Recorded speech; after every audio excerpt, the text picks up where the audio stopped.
जर अशी इडली खायची असेल तर व्हिडिओ पूर्ण पहा। तर 1 वाटी उडदाची डाळ आणि 3 वाट्या तांदूळ अशाप्रमाणे मी प्रमाण घेऊन दोन्ही पण भिजू घातलं होतं। त्यानंतर संध्याकाळी त्याचं मिक्स प्युरी करून घेतली आणि सकाळी बघा किती सुंदर असं आपलं बॅटर तयार झालेलं आहे। खूप छान फर्मेंट होतं ह्या दिवसामध्ये। आणि त्यानंतर त्याच्यामध्ये थोडंसं मीठ आणि सोडा घालून छान मिक्स करून घेतलं। इडली पात्रामध्ये थोडंसं पाणी घातलं। त्याच्यानंतर इडली पात्रात सर्व इडलीचं बॅटर जे आहे व्यवस्थित पसरवून घेतलं आणि 10 ते 15 मिनटासाठी इडल्या शिजायला ठेवून दिल्या। त्यानंतर आपल्या इकडं सांबारसाठी मी इकडं रेडी करून घेतलं होतं सामान। तर बघा टोमॅटो, कांदा व्यवस्थित उभं चिरून घेतलं, लसूण ठेचून घेतला होता, सुहाना अंबारी मसाला घेतला।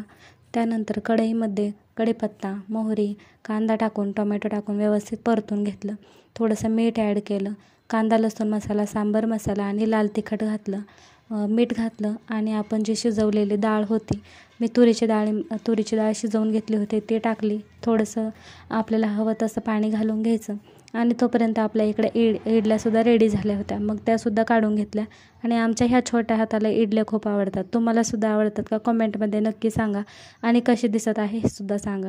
व्हिडिओला लाईक करायला विसरू नका। चलो बाय।